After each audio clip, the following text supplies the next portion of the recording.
సహోదరులారా, ప్రభువైన యేసుక్రీస్తు నామములో హృదయపూర్వక వందనాలండి. ముందుగా ఎంత మంచి సమయాన్ని ఇచ్చిన తండ్రైన దేవునికి ప్రభువైన క్రీస్తుతో గట్టిగా శుభ్రపరుస్తున్నానండి. అందరూ బాగున్నారండి. వాక్యం చదువుకొని ప్రార్థన చేసుకున్న తర్వాత పాఠవానికి మత్తయి గారు రాసిన సువార్త 15వ అధ్యాయం 6వ వచనం. మీరు మీ పారంపర్య ఆచార నిమిత్తమై దేవుని వాక్యమును నిరర్ధకము చేయుచున్నారు. ప్రార్థన చేసుకున్నారు. పరలోకమందున్న మా తండ్రి, పరిశుద్ధ ప్రేమ గల తండ్రి, గొప్ప తండ్రి, యెహోవా తండ్రి, అయా మీ ప్రియకుమారుడు యేసుక్రీస్తు ప్రభువు ద్వారా కృతజ్ఞతాస్తుతులు చెల్లిస్తున్నాము నాయన. ఈ రాత్రి వేళ తండ్రి మా అందరితో మాట్లాడమని మా ప్రభువైన యేసుక్రీస్తు నామమున వేడుకుంటున్నాం తండ్రి. ఆమేన్. ప్రభువైన యేసుక్రీస్తు నామములో హృదయపూర్వక వందనాలండి. దేవుని కుమారుడు యేసుక్రీస్తు ప్రభువు ఈ లోకానికి వచ్చిన తర్వాత పరలోక రాజ్యం సమీపిస్తుంది కనుక మారు మనసు పొందమని ప్రకటింప మొదలుపెట్టారు. దేవుని వాక్యం ఎందుకు నిరర్ధకమవుతుందో తెలుసా? దేవుని వాక్యం ఎందుకు నిరర్ధకమవుతుందో తెలుసా? దేవుని వాక్యం ఎందుకు నిరర్ధకమవుతుందనంటే, ఇక్కడ మత్తయి గారు రాసిన సువార్త 15వ అధ్యాయం 6వ వచనంలో మీరు మీ పారంపర్య ఆచారం నిమిత్తమై దేవుని వాక్యమును నిరర్ధకం చేస్తున్నారు. ఎందుకు దేవుని వాక్యం నిరర్ధకం అవుతుంది అంటే పారంపర్య ఆచారం. పారంపర్య ఆచారం అంటే పారంపర్య అనగా ఎప్పుడు నుంచో తాతల ముత్తాతల కానుంచి పెట్టింది. పారంపర్య ఆచారం అంటే వాళ్ళు ఆ రోజున పెట్టిన ఏవైతే ఉన్నాయో, ఆచారాలు ఏవైతే ఉన్నాయో అవి ఇప్పుడు కూడా ఏం చేస్తున్నారంటే పాటిస్తూ వస్తూ ఉన్నారు ఈ రోజున మనుషులు. ఎందుకనంటే అప్పుడు పూర్వకాలం మా తాతోడు పెట్టారు, మా ముత్తాతలు పెట్టారని అవి ఇప్పుడు చేసుకుంటూ వస్తున్నారు. వాళ్ళు ఆ రోజున వారికి వాక్యం తెలియక వారు పెట్టి ఉంటారు. మరి వాళ్ళు ఎందు నిమిత్తం అయితే పెట్టారో ఇప్పుడు ఈ రోజున ప్రతి ఒక్కరికి చేతిలో జీవగ్రంథం అనేది ఉంది. మరి ఈ వాక్యంలో ఏదైతే ఉందో, ఏదైతే లేదో, మరి ఈ రోజున క్రైస్తవులు చాలా మంది చదువుతుంటున్నారు, వింటున్నారు, చెబుతున్నారు, ఇవన్నీ చాలా చేస్తున్నారు. అయినప్పటికీ కూడా ఈ రోజున క్రైస్తవులు చేస్తున్న విధానం ఏమిటి అని అంటే ప్రతి ఒక్కరు కూడా వాక్యం తెలిసి కూడా వాక్యానుసారంగా నడవట్లేదు. ఎవరైనా చెబితేనేమో ఏమంటారనంటే వారికే తెలుసా, మాకు తెలియదా, ఏమవుతుందిలే అని. ఈ ఏమవుతుంది అని అంటే గ్రంథంలో అసలు ఏమి రాపించారు, ఏం చెప్పారు? రేపొద్దున దేవుడు లెక్క అడిగినప్పుడు ఏం చెబుతాం? ఒక మనిషికి చెప్పినట్టు దేవునితో చెప్పలేము. అది గుర్తుపెట్టుకోవాలి. దేవుని వాక్యం ఎందుకు నిరర్ధకం అవుతుందనంటే పారంపర్య ఆచారాలు ఏవైతే ఉన్నాయో దాని నిమిత్తమై దేవుని వాక్యము నిరర్ధకము అవుతుంది. ఈ రోజున మనుషులను సంతోషపెట్టే వారిగా ఉన్నారు, కానీ దేవుని వాక్యానికి లోబడి దేవుని మాట ప్రకారంగా చేసేవారు ఉన్నారా, కనపడుతున్నారా అంటే లేరు. దేవునిని సంతోషపెట్టి దేవుని వాక్య ప్రకారం నడిచేవారు ధన్యులు. వారు ఎందుకనంటే దేవుని మాటకు లోబడుతున్నారు కాబట్టి. మనుషుల మెప్పులు, మనుషుల గొప్పలు, తర్వాత మనుషుల సంతోషాలు ఇవన్నీ కావాలి అని అంటే నువ్వు మనుషులను ఎప్పుడు కూడా నువ్వు సంతోష పెట్టలేవు.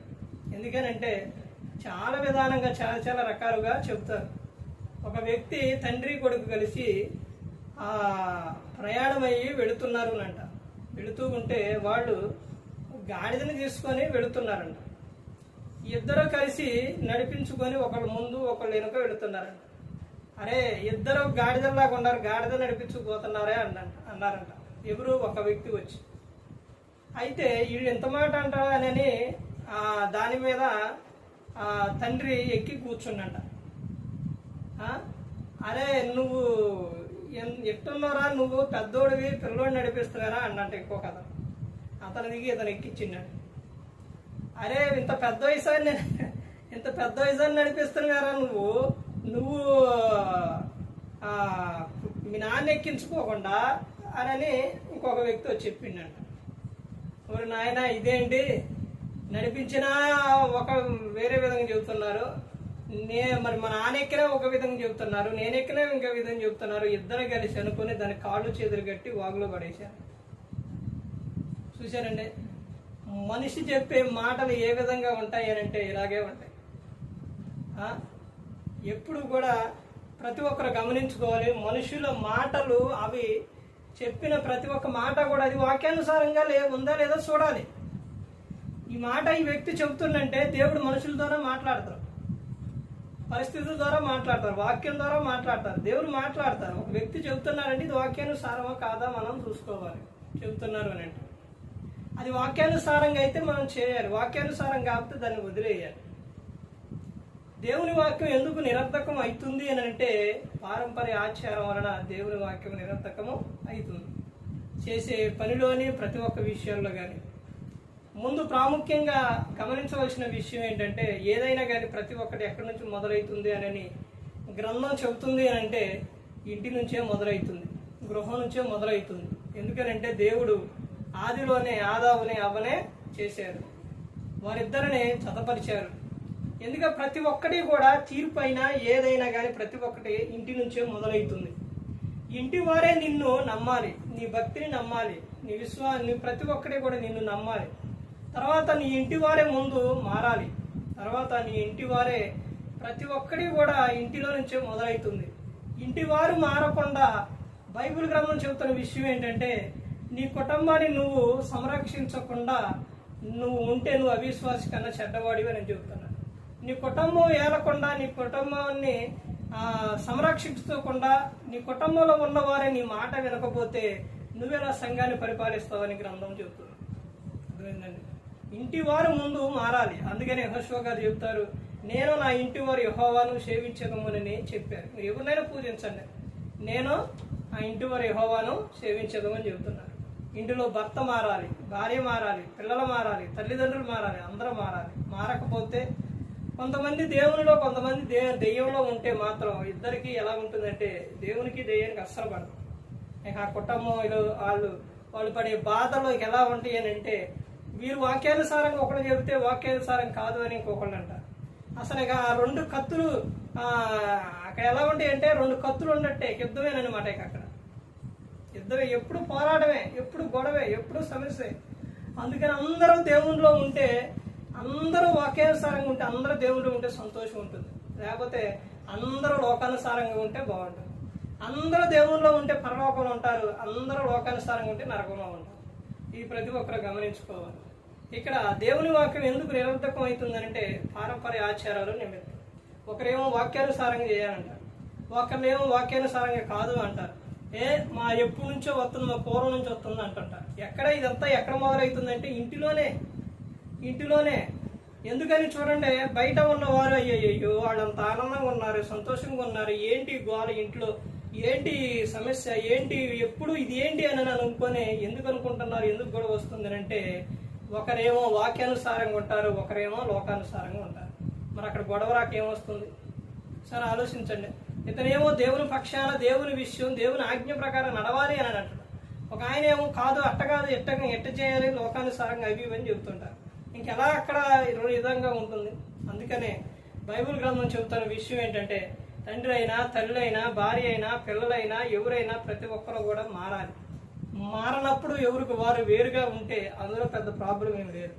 ఎందుకనంటే నువ్వు వాక్యానుసారంగా ఉండకుండా ఒకళ్ళ దేవునికి ఒకళ్ళ దెయ్యానికి అవకాశం ఇచ్చకుండా గొడవలతో సమస్యలతో ఉండడం కన్నా ప్రతి ఒక్కరు కూడా మారి ఆనందంగా సంతోషంగా ఉంటే ఆ కుటుంబం ఆనందంగా ఉంటుంది. ప్రతి ఒక్కరు గమనించుకోవాలి, ప్రతి ఒక్కరు తెలుసుకోవాలి. ఎందుకనంటే ఈ లోకం శాశ్వతం కాదు, శాశ్వతమైన లోకం ఉంది, పరలోకం. అక్కడ చేరడానికి ప్రతి ఒక్కరు కూడా సిద్ధపడి ఉండాలి. నువ్వు చేసే పారంపర్య ఆచారాలు, నువ్వు చేసే పనులు, ఇవన్నీ ప్రతి ఒక్కటి కూడా ఎంతకాలం చేస్తావు? నీ దేహంలో నీకు సత్తు ఉన్నంతకాలం చేస్తావు, తర్వాత అయిపోయింది, మంచాన పడతావు, ఈ లోకం విడుస్తూ దేవునికి లెక్క చెప్తారు. అది ప్రతి ఒక్కరు గమనించుకోవాలి, ప్రతి ఒక్కరు తెలుసుకోవాలి, దేవుని ఆజ్ఞ ప్రకారంగా నడుచుకోవాలి. యేసుక్రీస్తు ప్రభువారు లోకంలో ఉన్నప్పుడు తండ్రిని సంతోషపెట్టేవారిగా యేసుక్రీస్తు ప్రభువారు చేశారు. దావీదు గారు ఎన్ని ఆపదలు వచ్చినా వచ్చినా దేవుని వైపే ఆయన తిరిగారు.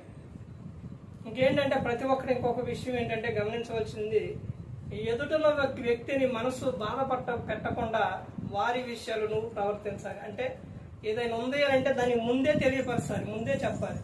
తర్వాత వాళ్ళు వచ్చి చెప్పినా అడిగినా కానీ నేను ముందే చెప్పాను కానీ చెప్పవచ్చు. అందుకని ప్రతి ఒక్కరు తెలుసుకోండి, దేవుని వాక్యాన్ని నిర్ధకం చేసే వారిగా ఉండకుండా ప్రతి ఒక్కరు దేవుని యందు భయభక్తులు కలిగి ఉండాలి. ఎవరు నశించి నరకానికి వెళ్ళిపోకూడదని యేసుక్రీస్తు ప్రభువు ఈ లోకానికి వచ్చి మనందరి కోసం సిలువలైన మరణించారు. ప్రతి ఒక్కరు కూడా దేవుని యందు భయభక్తులు కలిగి పరిశుద్ధాత్మ మాట వింటూ హృదయ శుద్ధిని కాపాడుకుంటూ క్రీస్తుని పోలి నడుచుకున్నప్పుడు ఈ లోకం విడిచిన పరలోకానికి చేరుకుంటారు. మరి ఈ విధంగా నిలబెట్టి మాట్లాడించిన తండ్రైన దేవునికి కృతజ్ఞతాస్తుతులు చెల్లిస్తూ ఇంతవరకు శ్రద్ధగా ఉన్న మీకు ప్రభు పేట నా హృదయపూర్వక వందనాలు చెల్లిస్తూ ఈ మాటలు ముగిస్తున్న అందరికీ వందనాలు.